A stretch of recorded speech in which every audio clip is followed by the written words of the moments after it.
Live on the air, Pirate Radio. Welcome to another episode of the Iron Will Collective podcast. Elliot here, along with the bronze Jesus, Jonathan Soto. That's me. You sound like Lenny from Of Mice and Men. I'm gonna start petting you now.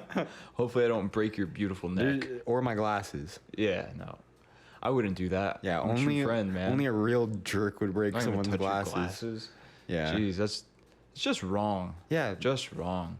You know, if someone tries to overhead press you, just let them. Don't break their glasses. Don't resist. Yeah. Stop resisting. And if anything, help. Like, make yourself more rigid, more barbell-like. Try to lose some weight really quick or something. Actually, try to gain some weight. Because, Hit that PR. you know, Yeah. your barbell just got a girlfriend, wants to thicken up for her, but he just doesn't know how. Well, So all he does is just drink that water, man. dude, water is so sexy. He said he's gonna drink water not because he's got to. Nothing is hotter than an elephant. Especially an elephant not in the sun. Exactly. Still hot. You know, elephants, they sometimes cover themselves with mud to cool down. Fascinating. Yes. Fascinating. And that's the whole episode. Thank you very much for joining us today. We will see you next week. All right, Jungle Tales out. Dragon Tales. That's a good show. You know, I watched it when I was a kid, but it didn't hold a candle to Arthur. I mean, at that point, it's not like you have cable. You kind of just get what you get. Yeah, You enjoy it. Get that cyber chase. Dude, yeah, that show is pretty sick, too. What else was there? Zoom. You got Zoom I actually did like. 02134. Send it to Zoom. I don't know what 02134 is. It must be the zip code. I don't even remember that. They had good projects because at the end of it, there's like this little thing that told them like send them letters or whatever with ideas on what to do. But they had some good projects. I like that show. Hell yeah, they had some good shit. There was one that I still to this day want to recreate. They counted the bumps on a basketball. I can't think of a better way of spending your time than counting the bumps on a basketball. Need to know. I agree. Ball features. Yeah, I was looking at a pack of golf balls that I had yesterday, and The noodle? Yep, the noodles. And on the back of it, it said how many indents are on it. It's like 340 something. I think it Damn. said, which was like thanks for putting that there because I was about to count, but now I don't need to. Damn. How would you go about counting on a golf ball? Be very careful. You know, maybe like have a marker with you. Mark the ones you already counted. Get frustrated. Yeah, but then you lose count and then it's all over. Throw it at Ian. Wow, bro, get out. We're trying to record a podcast over here and you're listening to your dumb whatever that is. That's so disrespectful. I'm sorry. We've got this peasant here with us. He's nobody will take him in. He tried to pick up a shift at work today, but unfortunately he's here with us. Yeah. That's why we say we have a live studio audience. It's basically babysitting. Nobody else was willing to take on the responsibility. We just we give him graham crackers every now and again, and he doesn't usually eat them. Kind of just breaks them apart, drools a little bit, and then like leaves them on his table. Got another Lenny on our hands. Yeah, I've been spending a lot of time with him. But, Chip off the old block, huh? oh yeah. Well, anyways, we're here to bring you some extremely valuable information today. Extremely. As if we hadn't already brought you any about public broadcasting. We're going to bring you some more information relevant to your life. And we are going to start at the pinnacle of that, and that is hydration. We're getting into the heat of summer here in Arizona. And, you know, wherever you are, if you're in the northern hemisphere, it's summertime. So, It's hot. and even regardless, like whatever, summertime, wintertime, you're going to need to focus a good amount of your efforts toward hydration as you shake that bottle. So, John, to put it in simple terms to have people follow, we don't want to mess with anything, you know, overly complicated here. We want to make it as much sense and give you the best blueprint to proper hydration on a consistent basis in your life. So I know you have some particular protocols that you like to follow. You're not like a huge water stickler or anything like that. Nothing that would be, that's something people couldn't follow. You've just got some good, easy steps to make sure that you're getting in enough water. So first of all, I'll mention that for most adults, you're going to want about 12 cups of water per day. Like, get out of here with that 8 cups of water. Yeah. Actually, you know what? They get that because they assume that you will be getting about 4 cups from food. So that's why they say drink eight cups. But anyway, just as a baseline minimum for most adults, about 12 cups per day. So how are you, as an individual, making sure you're hitting that number? I wake up, I lace my shoes, I say my thanks and praise to Jesus, oh Lord, up in the sky above us, and then I grab my gallon of water, I dump it all out into the toilet because the fish need it. I fill that bitch up with some Haterade, and I chug on it all day long. So you keep fish in your toilet? Yes, I do. Okay, so that's the first... Koi pond. The koi actually purify the water so you can now drink from the toilet. They have built-in carbon filters. Highly efficient. The only inefficient part is then filtering out the feces. Feces? How do you pronounce that? I've only ever read it. Fecus. Fecus. The fecus that the fish produce actually provide your water with some essential micronutrients, minerals. Those that EEAs? Not EEAs. They're going to actually have the non-essential amino acids only. So they're still good, honestly. But all jokes aside, I know that you have a protocol that you like to follow. It's not the most strict thing ever, but you try to use these guidelines to make sure that you're getting the liquid in. Yeah. So lace up those shoes, wake up in the morning. Something tells me you're not actually throwing your gallon in the toilet, though. No, unless the toilet's my mouth. And it's not a gallon either. So something I started doing a while back, and I used to have to be a little bit more strict about it just because it wasn't intuitive at that point. It wasn't a habit at all. So I'd wake up. The night before, actually, I had set my water out, and I tried to go for about a liter. So grab a water bottle. Most of them aren't going to be a liter unless you go to the grocery store, get a water bottle, and start to reuse that. Make it super easy. So basically, past you is hooking up future you with a favor. Yeah, hell yeah. You set it out the night before. So I did a couple experiments because some people have a preference cold water over room temperature. I like that. I like it to be chuggable. And every time I chug that room temperature water, I get hit with the worst brain freeze ever. No, I'm just kidding. That's why I only like room temperature in the morning, so I'm pretty picky about that because that way I can just get it over with. If you prefer to sip on your water, you can do that too, but the whole point is to get it inside of you because just after waking up, I mean, think about it, you've gone however many hours you were asleep without drinking any water. Just 1 hour of sleep. That's how long it's been since your last drink. So grab that bottle, that Jack Daniels, pour yourself a big drink, and don't even think about the water. Drinky poo. You don't need it. Yeah. You want to be dehydrated. It's better. It makes you more resilient. So, key takeaways from this is that you're dehydrated when you wake up in the morning, so you should try to get in some water. I think that this Jack Daniels mention should also bring up the variable that if you have consumed alcohol the night before or whenever, then that is also going to, as many people know, greatly play into a potential dehydration. The symptoms of a hangover are basically just symptoms of dehydration. Like, it doesn't take a high level of dehydration to make adverse effects on your body. So think about how you felt last time you had a hangover, maybe a headache, maybe achy. These are the result of dehydration. So if you're drinking, get in that extra water. They sell these things God,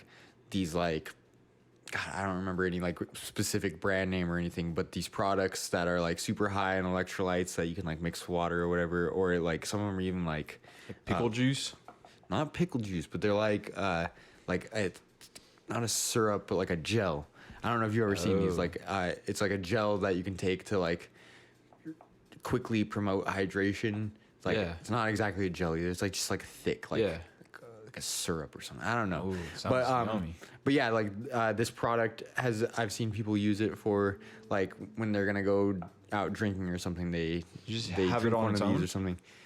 I think you can have it on its own, or they're probably ones that you can mix with water too. But this product also, I can't remember the name of it, but I understand that they use it in like wilderness rescue scenarios. Like if they find people out in the desert or something who haven't had water in a while, they give them one of these, and it's like a super potent way to rehydrate quickly, replenish electrolytes and stuff like that. That's pretty cool, dude. That's pretty We're cool. gonna have to get That'd some be of like a those. cool last resort if you can't build the goddamn habit of just drinking some water. Yeah, okay, well now I gotta mention another thing is that I'm sure some listeners on here have known someone in their lifetime who legitimately just does not like water. And this is a concept that when it goes into my head is super freaking confusing. Because it's like, I love water. Like if I had to choose one thing to drink for the rest of my life, it's a no-brainer. And that's for most people, most animals. It's like, yeah, water. But I've known people, more than one person actually, it's definitely the minority, but just it's not like a anomaly either, that just don't even like water at all. They're like, I want to just drink fruit juice or something like that. What It's kind like, of objections do they have? they don't like the taste of it. Like taste, what? It yeah. doesn't taste like anything. It's That's not the one supposed I to get. taste like anything. Like if your water tastes like something, then like It's- what does it taste Yeah, like? that's not water. Yeah, my water, let's see here. I'm going to taste my water right now. All right, water taste test from those deep Arizona wells.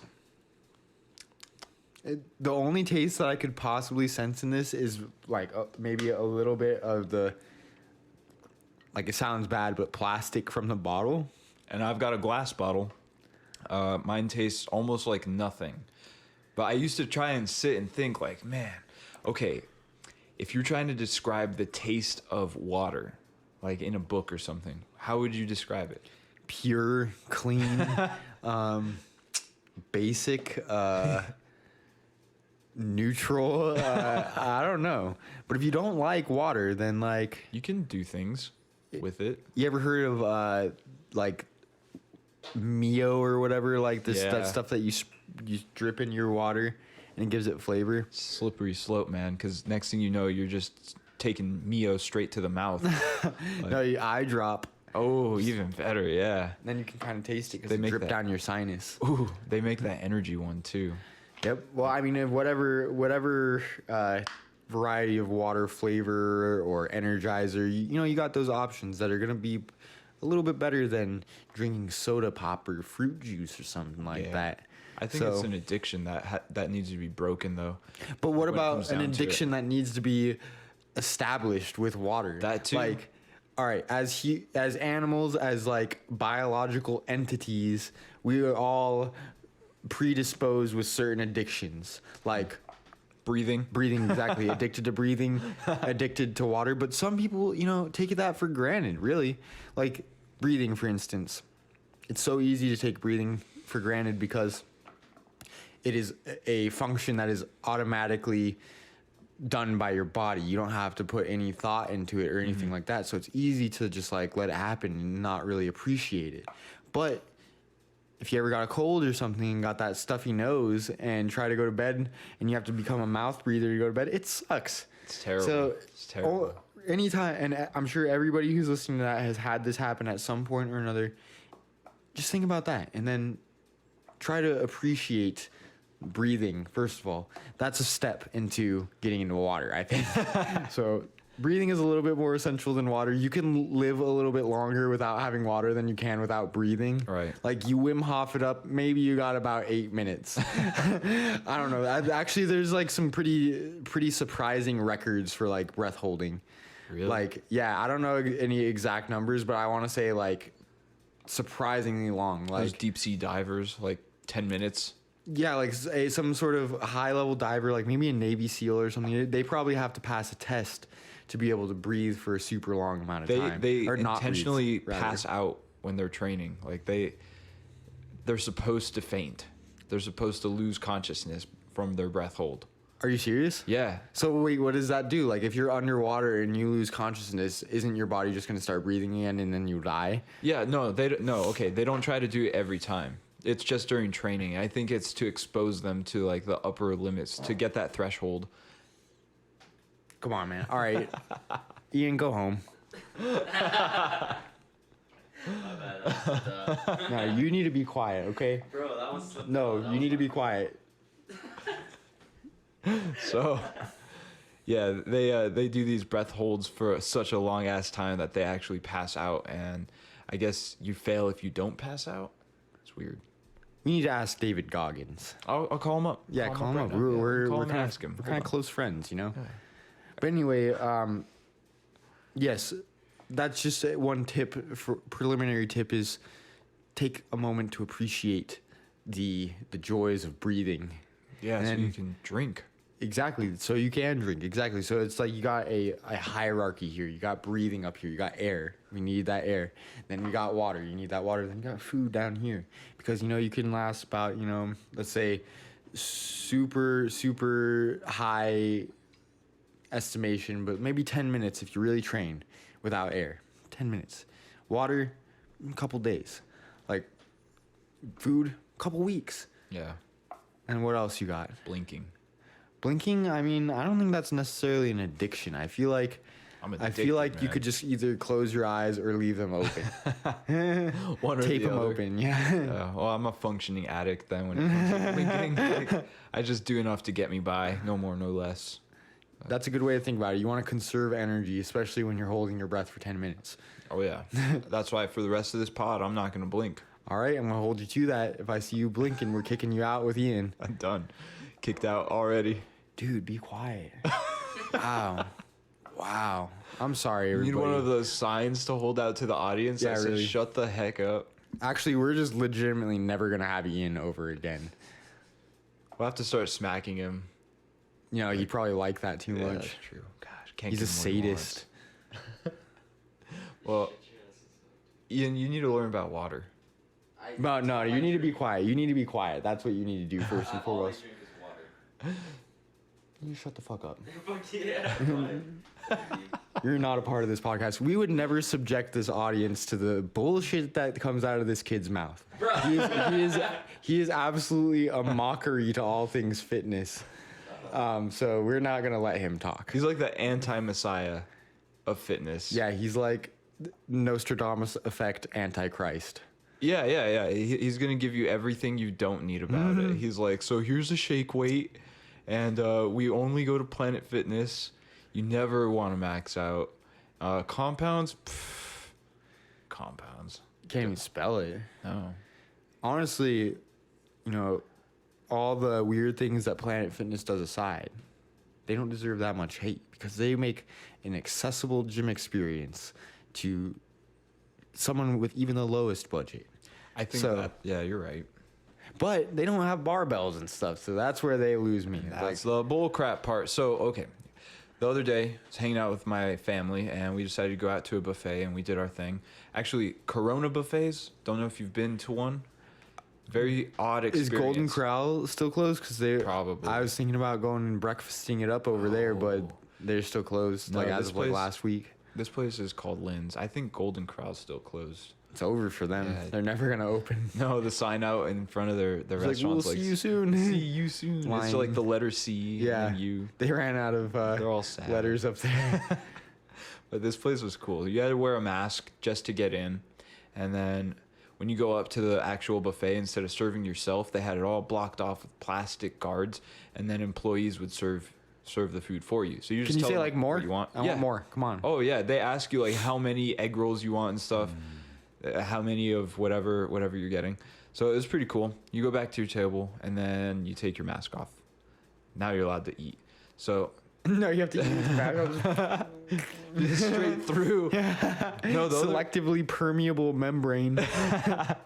saran wrap masks probably wouldn't work so well.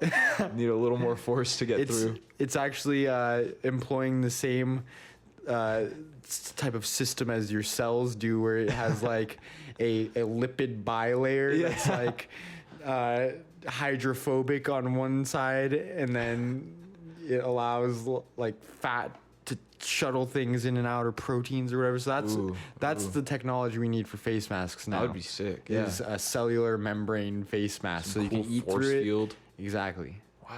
And then you sneeze or something. Yeah, but the good stuff doesn't get out. Exactly. You get to eat those boogies. Yum. You're onto something there. We'll come back to it. We'll revisit in a few months here when we're finally getting to the point where we're making prototypes of all the wonderful ideas that we have. Well, we just need the ethics board to approve our human trials. Yeah, and Bill Gates to drop that sick freaking donation. Yeah, Bill Gates Make it happen. is our savior. Okay, everybody. I want you all to write a letter to Bill Gates tonight and send it to him, thanking him for all the good work he's done for our country. Put it in the mailbox. Ship that out. Yep. He needs to hear this. Needs to see it, feel it, touch it, smell it. Bill needs you. Bill Nye, the science guy. He's pretty cool too. But anyway, Planet Fitness. So, I don't know why I got into the details with the buffet. It was a really interesting experience. Good food. Honestly, you're kind of making me hungry. You're kind of really making me want to go to a buffet. Oh man, always a good deal. Unlimited food. I feel like I got my money's worth. Well, that's the trick, is that you have to assess to yourself, like, how much food is worth $14 to me, or however much a buffet is. And Lots. yeah, it's gonna be a lot. Lots. It's gonna be a ton. And like, you could consider that binge eating and unhealthy, but you can't go to a buffet and be moderate. Just rip yourself off. There's Yeah, like, always what the that one heck? person though that grabs like one plate and then they go, "I'm full." And you're like, "What the heck? What are you doing here?" Yeah, that's when you politely yet firmly ask them to leave. Yeah, it happens to Ian all the time. But we were driving past the Planet Fitness on our way back home after the buffet. And my mom goes, "Hey, that's my gym." Which, pretty cool. I'm glad that she's able to go work out. She's not the type of person who's intimidated by other gyms. But Gym intimidated. it's 24/7. It's close. And there is no gym intimidation in there. Because right outside, they have a big sign that says judgment-free zone. And I thought, man, I don't think I've walked into a gym that I felt like people were judging me. I have. Well, you do a better job of abiding by the rules of ego lifting. Everybody's always watching, always. Always. But I gotta say one thing. A judgment-free zone. Does that mean like you don't have to pay for your judgment? Like, judgment here is free. Yeah. Like we do it because Gratis. we like to do it. I mean, that'd probably be cooler. Probably whip them into shape even better. It would. Well, some people don't like that. Some people have a very low threshold for any sort of accountability measures in which they could possibly take the opposite effect. Yeah. And it's hard to pander to the individual because you just don't know, how sensitive they may or may not be. Yeah. At that point, I don't know. It's tough to draw the line because then there's like the opposite experience. So I don't know. I won't say the name of the gym, but you and I were members of a gym, and we're not anymore. Yeah, they claimed not. Their bullshit. tagline is "No BS, no BS here." But tell them what happened. All right, so we were just training. We were hanging out. There's a whole reason I got a membership there is because you got a membership there. It's right next door to where you worked. It's super close to both of our houses, so it was convenient in every way. They have a shit ton of the best equipment. It's really cool. A lot of free weights, all the barbells. They've got machines. They play cool music because it's like angry. And so it's a vibe. It's a fun place to be. And one workout day, we were just hanging out. You were doing your thing, and I was like, I don't know, one station over, trying out a new exercise, which was a Spanish squat. If you're unfamiliar with I thought the it was the Spanish sissy squat. I've since learned it has a different name. Sissy okay. squat is quite different. But also, exercises have like 100 million different names, so you never really know. I'm still kind of iffy on whether it's actually called a squat or, like... A crouch. Yeah, no, the other day we were doing lat pull downs, and I was really confused if that was like like a Tricep, tricep yeah. exercise. It's like you just don't know. Yeah, no, it's hard to tell. But I anyway, thought the rotator cuff was on the anterior part of my shoulder. pointing to your nipple. Rotator cuff's just messed up right now. It's flaring up hardcore, dog.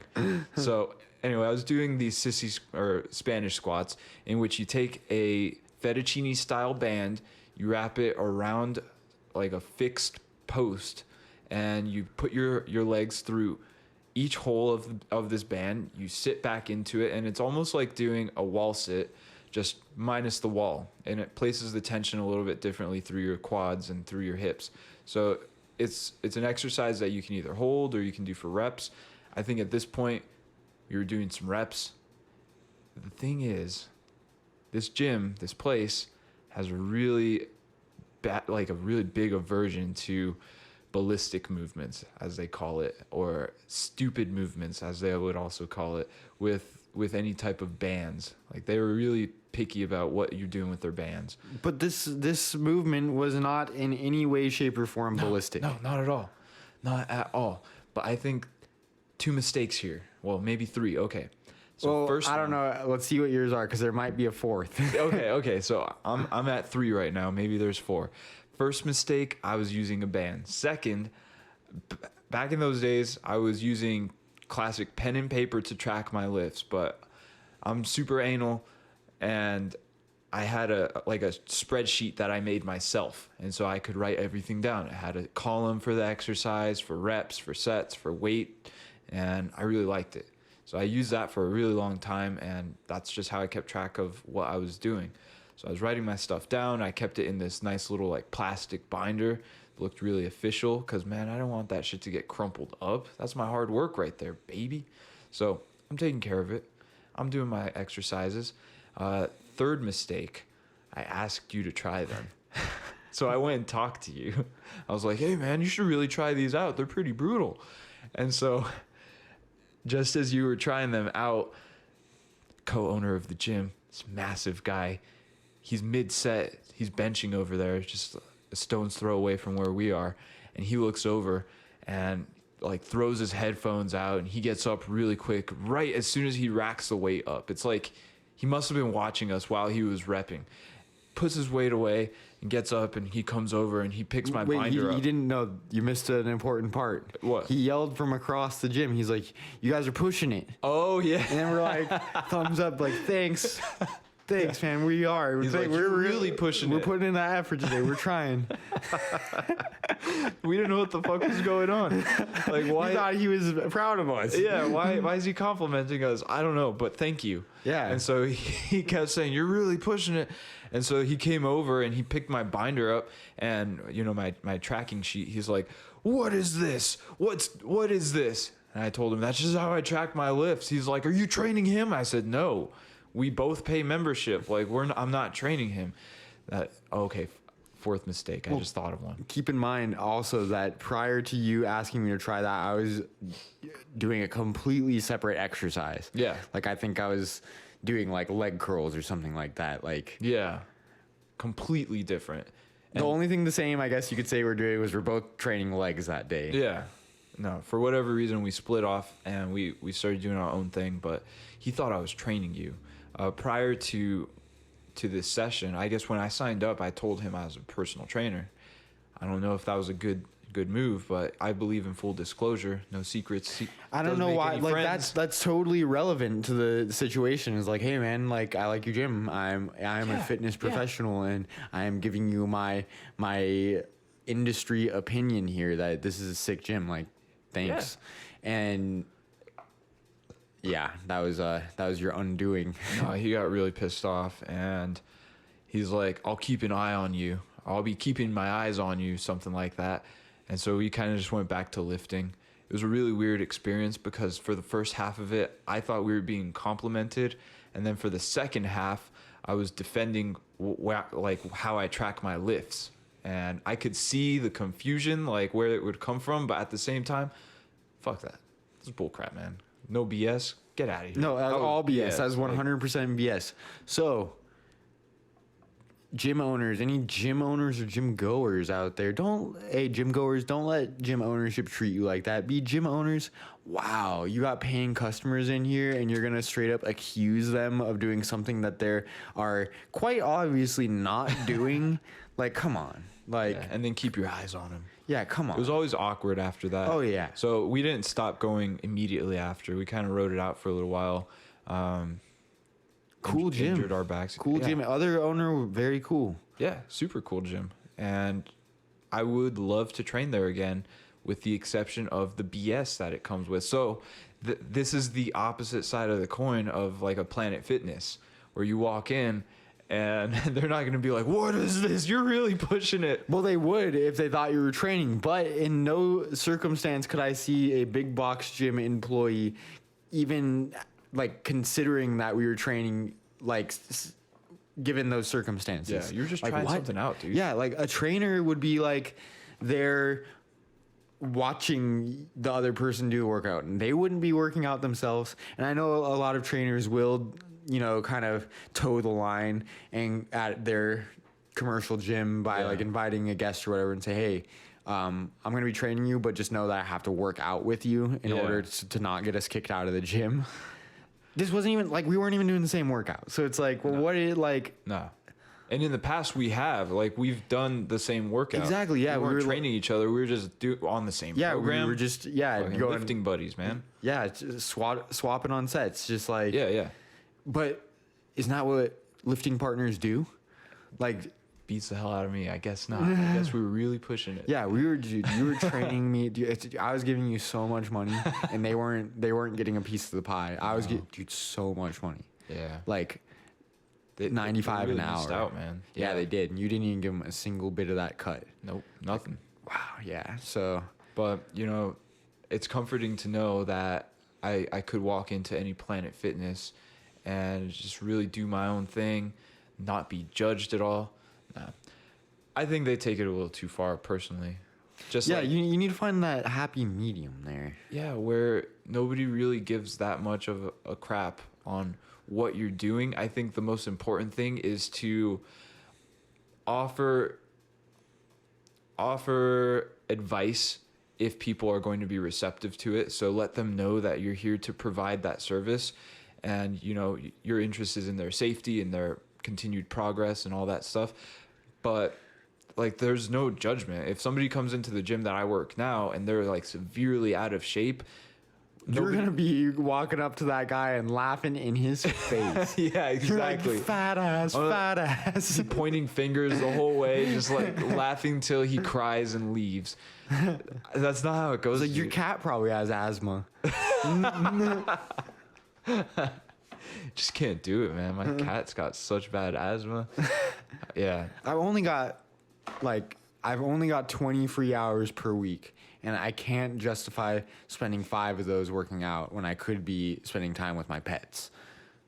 Probably doesn't drink any goddamn water. Probably not. And we've come full circle now. But we'll get back more into water here in a second. But I think where we're going now is some good points to consider as far as where you are working out. So Planet Fitness got some pros and cons. Yeah. Every gym likely has things that they can do better.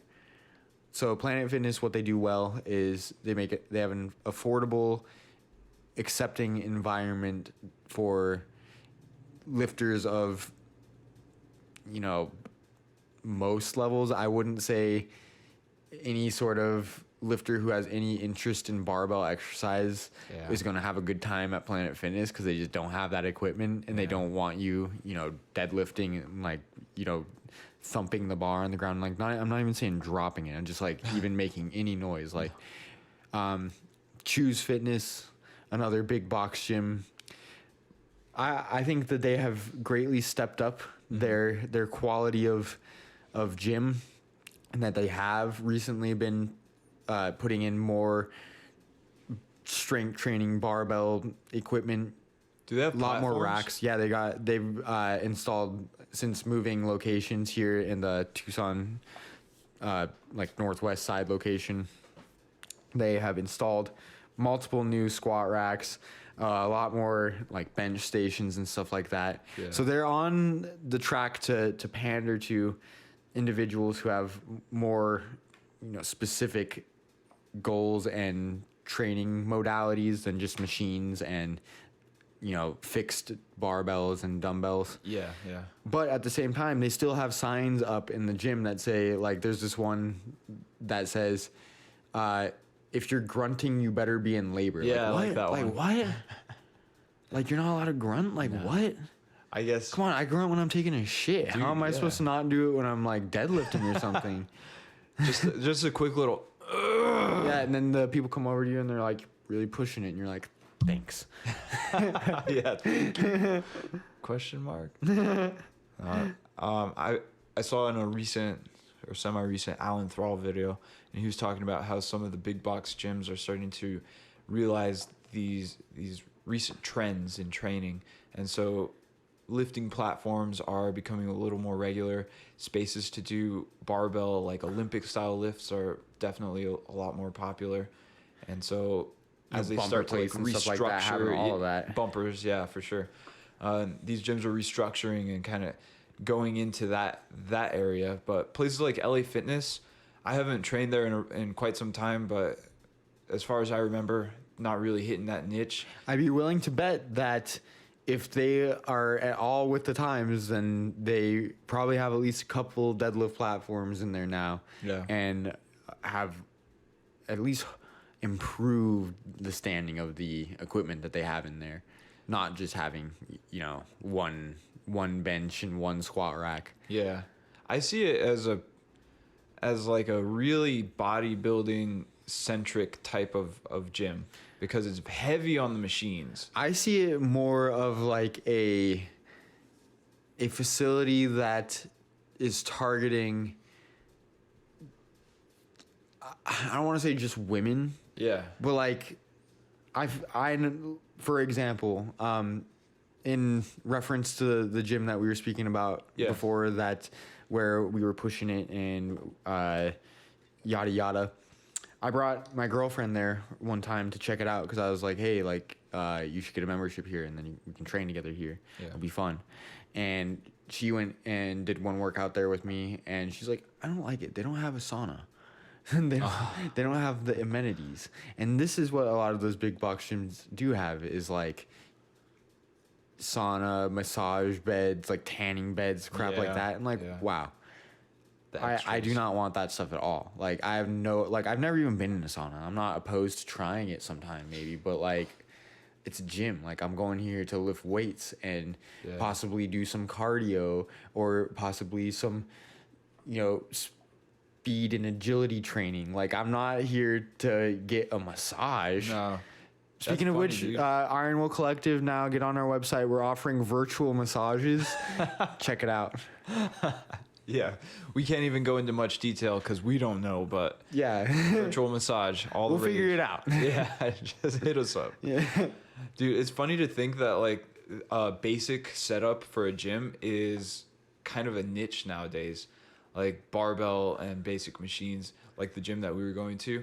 That's more of a niche kind of gym, as opposed to like a big box that's more well suited to the general public, the average lifter, if you will. Well, think about, in most big box gyms, they have the circuit training area where they have an arrangement of machines and a clock that is just perpetually going for 1 minute increments or whatever.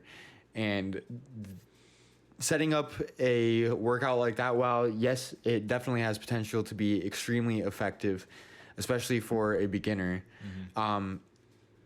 It lays everything out there for you, tells you exactly what you need to do for how long you need to do it, tells you how long you need to rest, and that's great for someone who hasn't put in the time and effort in order to research any specific things that they might want to be doing. And this, I feel like, is really their moneymaker, is they make it like to where short of hiring a personal trainer, like, all you have to do is go and walk around from machine to machine. Because that's another thing I've seen too at a gym that I used to go to, is like a lot of people, it was usually like older people, they would literally just walk from machine to machine, do one set on each machine. and what that's every all body that's part. all well and dandy, yeah. But for again, anybody who's like interested in doing any more complex movements or anything like that, that's going to require some actual learning Yeah. and practice, like you're not going to have that itch scratched. It's interesting, dude. That comes from, as far as I recall, that comes from in the 80s. There was a lot of innovation going on with gym equipment. And so what happened is Nautilus, one of the first companies to do it, they built these really big, complex machines that would target individual or specific muscle groups. In some cases, it could be seen as a compound. In other cases, it'd be more of an isolation. But what they would do is they'd branch all of these together. And facilities like Curves, have you heard of Curves? Mm-hmm. So Curves is like women only, but what they do is they have all these machines kind of strung together, and there's a specific order in which you go, like a rotation. And they position it in a way to that they tell prospective members, all you have to do is come in regular basis, do the machines in this order, and you'll be good. And so for a long time, people thought like, all right, that's just how it is. Like, go in, do your thing, get out, you're done. Don't really need to think about it. And so it's like this weird, it's not really weird, but this mentality of like different is better. And so people saw this new shiny machine and thought like, oh man, must be better. So I still think there's some carryover from that. Like barbells and dumbbells, like free weights, they're not as appealing to a lot of people, or they might even be intimidated and that gym-timidated, if you will. But it's understandable because, like I was saying, they require a certain amount of skill to be proficient with it. And with a machine, you're locked into the range of motion. Like the most you'll have to do in a lot of cases is adjust the height of the seat in order to make it fit your body. And then, it still might not, though. That's exactly, the thing. yeah, and that's the thing. There's only so much adjustment that most of these machines have. Yeah. And that's no guarantee that it's going to be like the perfect setup for you individually. So anyone who is getting into fitness, I think, who would maybe be walking into that Curves and seeing that setup of corridors of equipment, that is still going to be a heck of a lot better than doing nothing. Oh yeah. So I can totally see that really helping people to get into shape to an extent. But there is a inverse relationship between complexity and progress as you become more advanced. Like as a beginning athlete in getting into fitness, you don't really have to think a lot about what you're doing. Like you said, the Curves people would say maybe just like come here consistently and do this. Yeah. Like, yeah, that's going to get you gains. But after, 5 years of doing that, I guarantee you're going to be in like a 3-year plateau at least. Like you haven't really gained much in a few years if you're just doing the same thing every single day and not advancing. And that's where, there is the potential to continually apply progressive overload even with machines, whether it be through adding weight, through changing your tempo, through reducing your rest period, stuff like that. Yeah. But it's going to require you to do some learning if you're going to even do that, because most people who just walk into the gym, I know I was like this when I first started working. I was like, I don't even fucking know how to use the machines. Like I just went in and like started. Where are the messing with them. instructions? Exactly. Some of them have instructions, but some of them don't. So it's like you go in and it's kind of trial and error. You see if this feels good, if this feels right, and then you maybe watch some other people do it, and you're like, oh dang, I didn't know you could do it that way, and you kind of try some new things. But then there came a point, for me at least, I was actually really, really quick into my training life that I was like, all right, I need to start learning about this stuff, so I'm not just spinning my wheels, even though I wouldn't have been spinning my wheels as long as I'd be showing up every day at that point. But I think if you're into the gym, if you're into working out, then you should spend a little bit of time trying to learn about the concepts involved with human movement and fitness and nutrition, because it will make your life a lot easier. Well, that's what we're all about, becoming more self-sufficient and taking taking some ownership in your life and not just showing up and going through the motions. Yeah, don't go through the motions. You need to have that desire for something more. So at the very least, the desire to progress. And so that's why at the end of the day, I think you can make use of just about any facility, judgment or not, BS or not. And I gotta They have say equipment. that you don't need to become a full-fledged enthusiast either Yeah. to make that happen. No, absolutely. That's a good point too. So I made that post a few days ago, and it was talking about how I think it's really necessary that people have multiple outlets, not just the physical outlet, but also the creative one. And that's to say you don't have to obsess over going to the gym or, what you're doing with your physique, with your nutrition. Like all that stuff should be a primary concern, but not necessarily the only thing. And if that's your thing, like your one thing, cool. That's awesome. I think rather than physique being a primary concern, I think just general health should be the primary concern. Yeah, I It's agree. like, hey, like I want to go. I'm going to the gym because I want to get my blood pumping, and I would like to use my muscles so I don't lose them. Preferably, even build them up a little bit more, so I'm stronger, so I can go through my day without getting tired after one walk to the break room and back or something like that, like getting winded from that. Being after general health improvements and lifestyle quality improvements, that should be everybody's number one goal. Like regardless, if you want to be like a pro bodybuilder or something, yeah, you're going to need to put the physique first. For and sure. then Health there comes a goes point, down. yeah, with physique sports and strength sports, which it kind of goes contrary to your health, because there might be times when you are like, say, dieting down a bodybuilder, dieting down for a show in a extreme calorie deficit, and they feel like shit every day. Oh, yeah. But they know they got to do Still it. For training that. hard. It's a calculated decision in order to do that, though it may not be in the best interest of their health to be at such a low body fat percentage. It's what they want to do for their sport.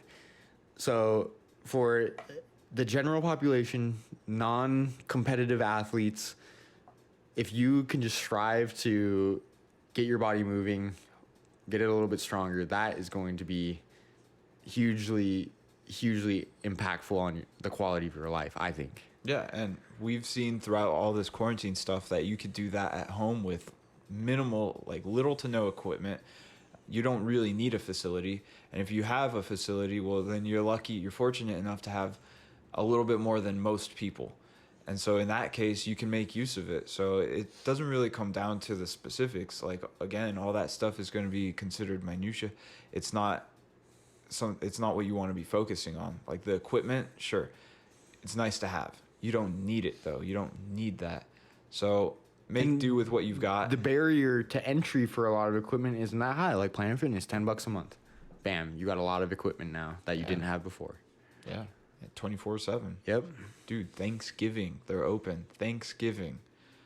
Well, yeah, I mean, I think any 24/7 Cool. gym needs to be open on all holidays. Like, you don't need to have any employees there. But hey, when I belonged to a 24/7 gym most recently, I sure as shit was going on those holidays Hell because yeah. there's nobody there. Right, It's that's so the best nice, part. and you're like, hey, like this is. Yeah, it's Christmas, but it's also Tuesday, and I know that I need to exercise today. So it's not like you're gonna.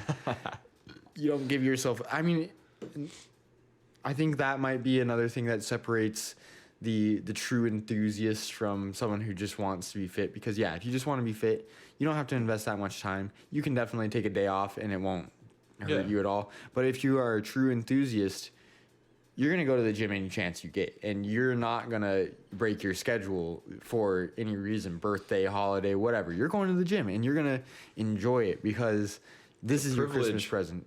The way I think about it is like on Thanksgiving or something, like, yeah, I need to work out hard today because I know I'm going to be eating hard. Yep. So unless Thanksgiving fell on a Saturday for the first time ever, when, like, I say Saturday just because I don't usually train on Saturdays now, I'd probably still go. honestly, just to compensate. But then again, Yeah. that's sort of kind of an unhealthy way to go about things. But there's less healthy things to do. Yeah, exactly. And that's how you balance it out in your mind too, because you're about to take in this feast. Like kind of case in point, dude, last Thanksgiving we were in El Paso, and so I don't have a gym membership good in El Paso.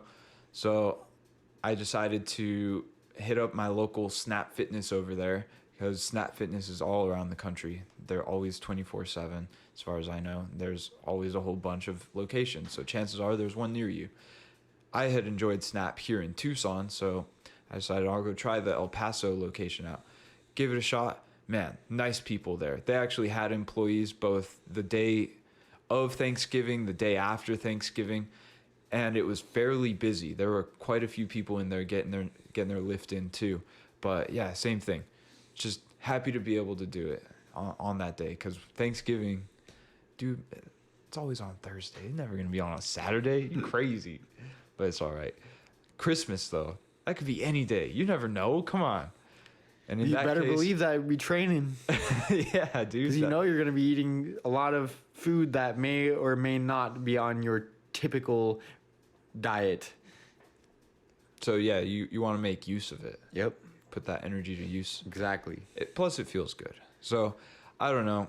If I had a Planet Fitness membership and that was the only thing I had, the only equipment I had access to, I'd do a lot less bitching about Planet Fitness. Like, I'd be thankful just to have that. Oh, absolutely. Absolutely. I think anybody who does go to Planet Fitness, you should be thankful that you have this super affordable option. Yeah. That it might not be perfect, but there aren't many places that are perfect. Right. And that's such a subjective thing too. Is like perfect for one person might be terrible for another one. Yeah, So well, it's like finding your perfect car.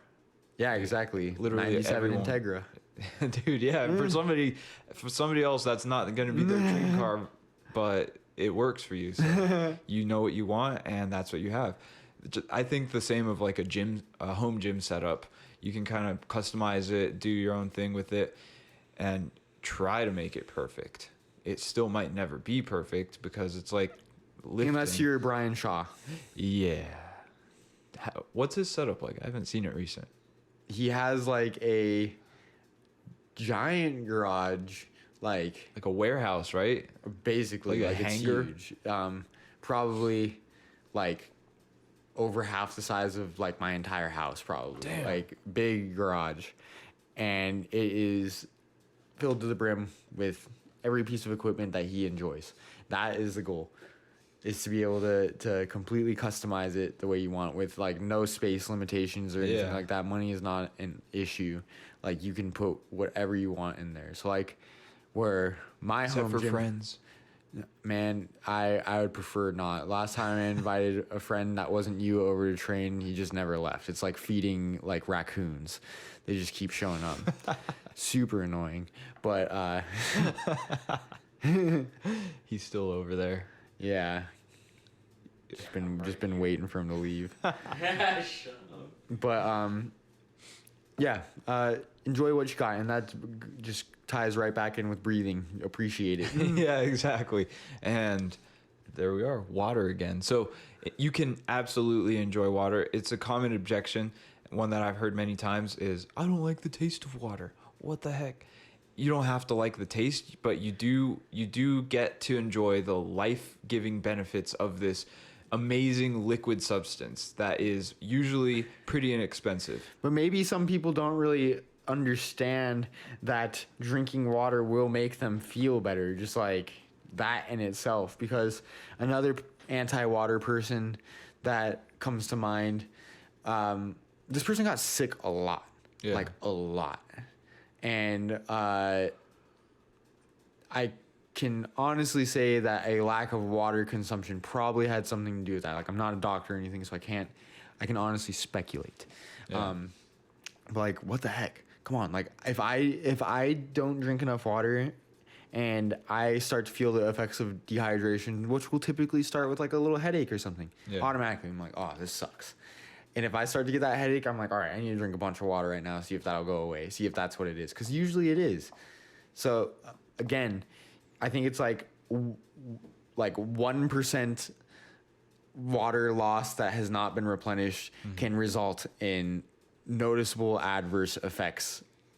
So it doesn't take much to feel that. Good ways to track to ensure that you are drinking enough water without actually, counting the amount of cups or the liter amount of water is to look at your urine. And if it is a dark color, then chances are you're either dehydrated or about to be dehydrated real quick. Yeah. So they say that you want your urine to be a pale straw color, and that will indicate that you are well hydrated. Like clearer than that, you might even be drinking too much water. Yeah, but that's a thing. It is, but it is also a little bit less sensitive. So I think it'd be a lot harder to drink too much water than it is to not drink enough. Yeah. Oh yeah, for sure it is. You can easily forget to have your H2O. I mean, there are a lot of techniques out there. You can buy fancy gallon-sized water bottles that have like increment lines marked on the side, so then that way. See, like, good job. Yeah, keep going. You be here at 12 o'clock. Good job. You're so cool. Water bottles that just give you compliments, and if that's what you need, if you need your water bottle to hold your hand, then do it will. up. Yeah, do it with pride, because the water it's honestly gonna make a big difference. It's gonna help a lot. Apart from that, I think just being intuitive, or I don't know, it's hard with that too, because you told me the other day, to quote a great man, perspiration is the first sign of dehydration. It's actually underarm perspiration. Oh, really? is the first sign of dehydration. That's Bobby Boucher. Yeah, Bobby Boucher. So this whole episode is actually a big shout out to Bobby Boucher. But there are a lot of different little cues that are similar to that kind of indicate that, you probably need way more water than you're thinking. Like another one I can think of is when I was working on the solar installation crew. We were up on the rooftop and it was super hot, drinking tons of water all day, pickled juice like it was water. I mean, it was hot. We were sweating. Very, very easy to get dehydrated, and then you can't work. So that's not good. What they would tell me is, if you're thirsty, it's already too late. You're already dehydrated.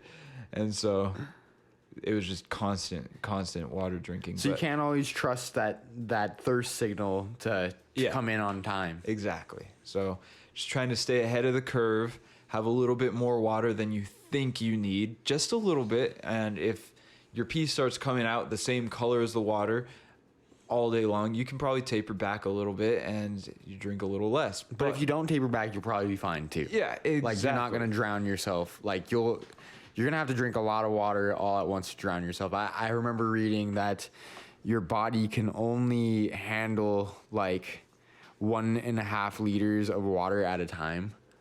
Like, it can only, like, that's like the max it can work with at a time. That's a lot of water. Like, most people, people have died from like water chugging contests. Legitimately, like, probably like some like fraternity hazing thing, like you chug water and then you die. But dude, you have to you drown yourself. You have to like really resist some urges when you start drinking that much water. Because I've tried to chug as much water as possible. Was that hyponatremia? Yeah. Where essentially you are overly diluting the electrolytes in the cellular level, therefore not allowing for proper function of them. You need these electrolytes for just basically what it says, electrical signaling, which is basically how most things in your body work. It's like nerve impulses and stuff like that. They follow electrical signals, and you need these electrolytes to make this happen, to facilitate this. So an electrolyte is a mineral when dissolved in water carries a electrical charge. Yeah. So essentially, too much water, not enough salts and similar substances, which puts your body in a bad spot. Potassium, or sodium and potassium being the two. Magnesium. Yeah, sodium and potassium probably the most prevalent of the electrolytes. But yeah, like any mineral that will carry a charge when dissolved in water will do that. Well, when you start chugging water, man, is my challenge for myself. And I don't know why I did this. It's stupid, but the goal was drink this gallon as quickly as possible. So I tried, and I probably made it about halfway before I got this really strong sudden urge to just vomit. So I did, and it was all water. It's just like projectile vomit, but it's just water, so it's not that nasty. It's kind of cool. Would not recommend.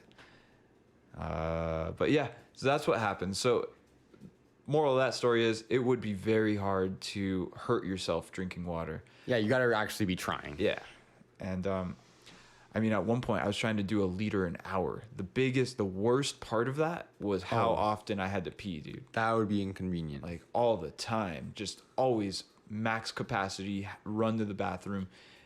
I mean, sure, it's inconvenient, but then you get that sweet satisfaction too of just letting it out. So I don't know, trade-offs. Yep, you get to pick your struggle, as we always say. Well, we are about out of time for today's episode. Is there anything that you would like to add in conclusion here?